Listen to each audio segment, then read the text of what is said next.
I tore a part of my hem from the robe and placed the fragment at full length and at right angles to the wall. I groped my way about the prison. I could not fail to encounter this rag upon completing the circuit, so at least I thought that I had not counted. So at least I thought that I had not counted upon the extent of the dungeon, or upon my own weakness. The ground was moist and slippery. I staggered onward for some time, when I stumbled and fell. The excessive fatigue induced me to remain prostrate, and sleep soon overtook me as I lay. Upon awakening, I put forth an arm.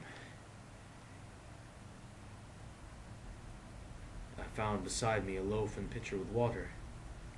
I was too much exhausted to reflect upon its circumstance, but I ate and drank through avidity. Shortly afterward, I resumed my tour around the prison. And with much toil came at last upon the fragment of the serge, upon to the period when I fell. I had counted 52 paces, and upon resuming my walk, I had counted 48 more. When I arrived at the rag, there were in all, then, 100 paces. And upon resuming my walk, I had counted 48 more.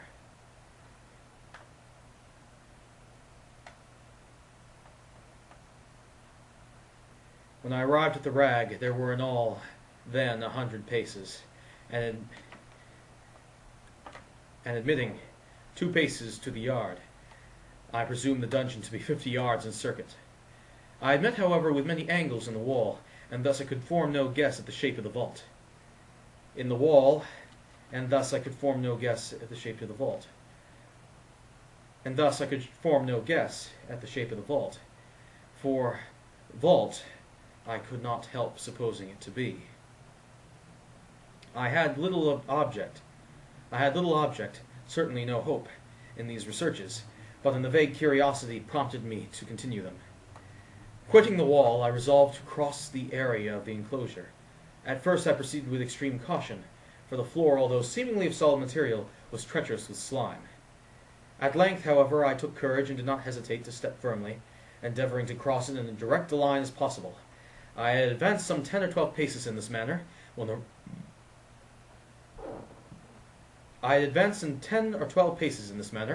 remnants of the torn hem of my robe became entangled between my legs.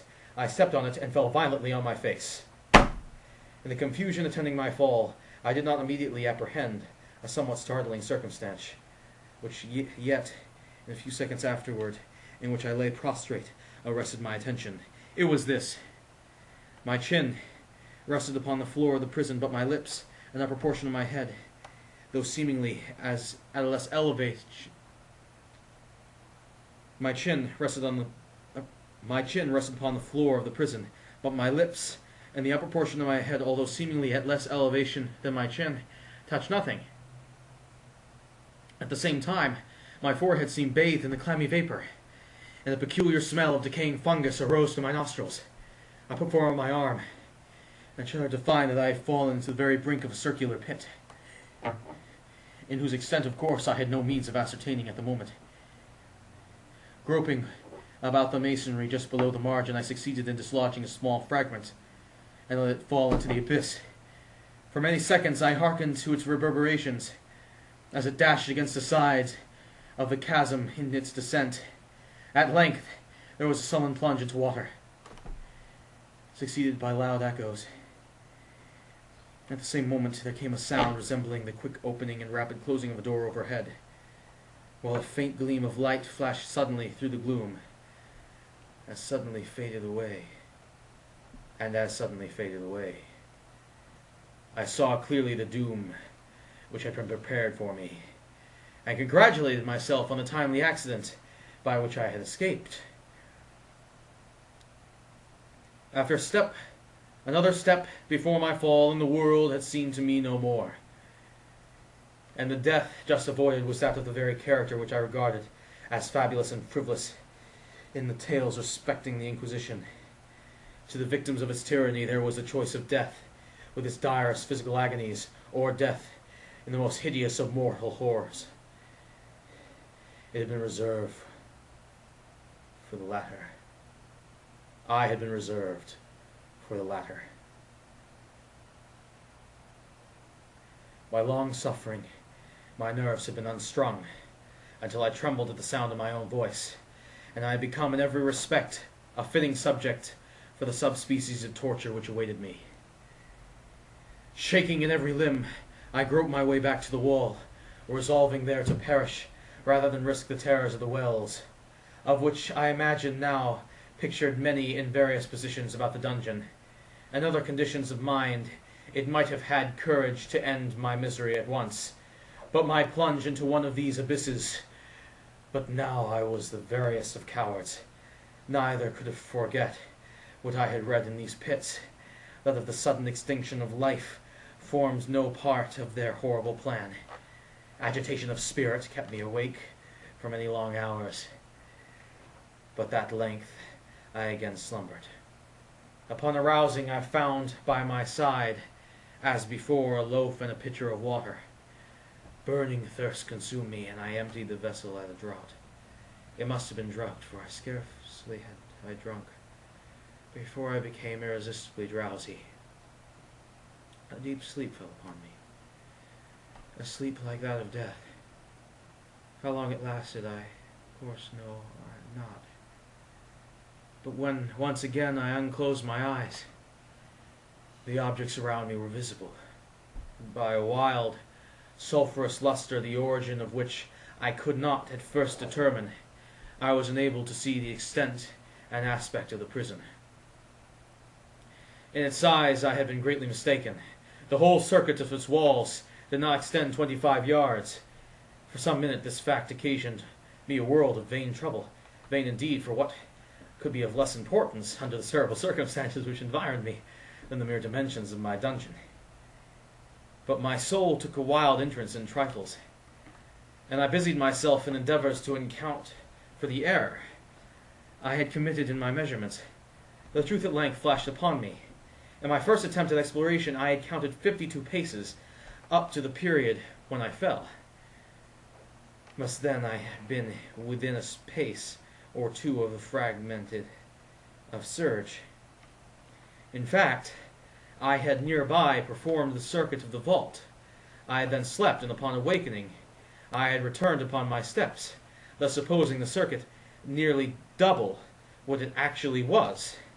My confusion of mind prevented me from observing what I began my tour in the wall to the left, and ended it with the wall to the right. I had been deceived, too, in respect to the shape of the enclosure. In feeling my way, I found many angles, and thus deduced the idea of great irregularity. So potent was the effect of total darkness upon me, arousing from lethargy or sleep. The angles were simply those of a few slight depressions or niches in the odd intervals. The great shape of the prison was square, and I had taken from the masonry seemed now to be iron or some other metal, in huge plates whose sutures and joints occasioned the depressions. The entire surface of this metallic enclosure was rudely daubed in all the hideous, repulsive devices to which charnel superstition of the monks had given rise. The figures of the fiends in aspects of menace, with skeleton forms and other more really fearful images, overspread and disfigured the walls. I observed that the outlines of these monstrosities were sufficiently distinct, but that the colors seemed faded and blurred, as if from the effects of damp atmosphere, which I now noticed the floor too, which was of stone. In the center yawned the circular pit from those jaws I had escaped. But it was the only one in the dungeon. All this I saw indistinctly, and by much effort, for my personal condition had been greatly changed during the slumber. I now lay on my back, at full length on the species of low framework to wood. To this I was securely bound by a long strap resembling a surcingle. It paused in my many convolutions about the limbs and body, leaving at liberty only my head and my left arm to such extent that I could, by dint of much exertion, supply myself with food from the earthen dish which lay by my side on the door. I saw to my horror that the pitcher had been removed. I say to my horror, for I was consumed with an intolerable thirst. This thirst it appeared to be the design of my persecutors to stimulate, for the food in the dish was meat pungently seasoned. Looking upward, I surveyed the ceiling of my prison. It was some 30 or 40 feet overhead, and constructed much as the side walls. One of its panels is a very singular figure, riveted my whole attention. It was a painted figure of Time, as he is commonly represented, save that, in lieu of a scythe, he held what, at a casual glance, I suppose to be the pictured image of a huge pendulum, such that we see in antique clocks. There was something, however, in the appearance of this machine which caused me to regard it more attentively. While I gazed directly upward at it, for its position was immediately over my own, I fancied that I saw it in motion. In an instant afterward, my fancy was confirmed. Its sweep was brief and, of course, slow. I watched it for some minutes, somewhat in fear, but more in wonder, and wearied at length.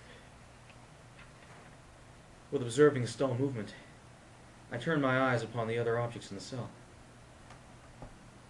A slight noise attracted my notice. I looked at the floor and saw several enormous rats traversing it.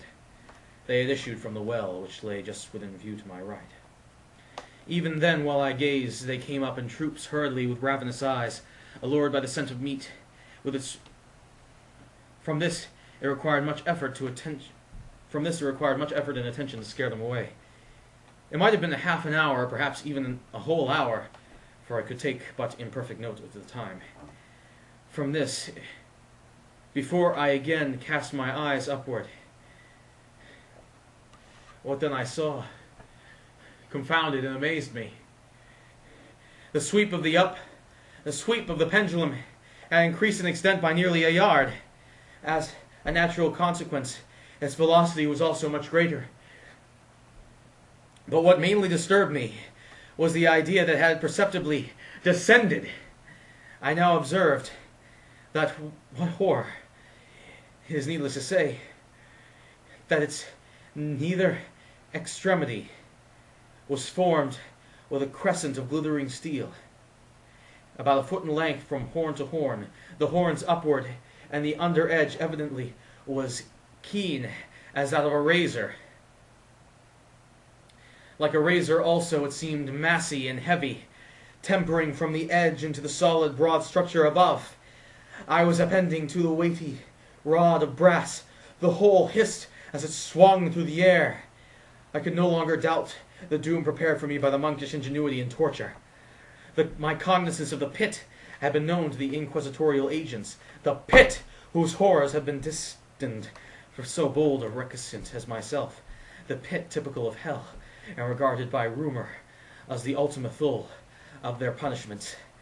The plunge into this pit I had avoided by the merest of accident, and I knew that surprise or entrapment into torture formed an important portion of all the grotesquerie of that dungeon depths. Having failed to fall, it was no part of the demon plan to hurl me into the abyss, and thus, there being no alternative, a different and milder destruction awaited me. Milder. I half smiled in my agony at the thought of such application of such a term. What boots it to tell of the long, long hours of horror, more than mortal, during which I counted the rushing oscillations of the steel, inch by inch, line by line, and descent only imperceptible at intervals. It seemed ages. Down and still down it came. Days passed. It might have been that many days passed ere it swept so closely over me as to fan me with its acrid breath. The odors of the sharp steel forced themselves into my nostrils. I prayed. I wearied heaven with my prayer for its more speedy descent. I grew frantically mad with its struggles to force myself upward.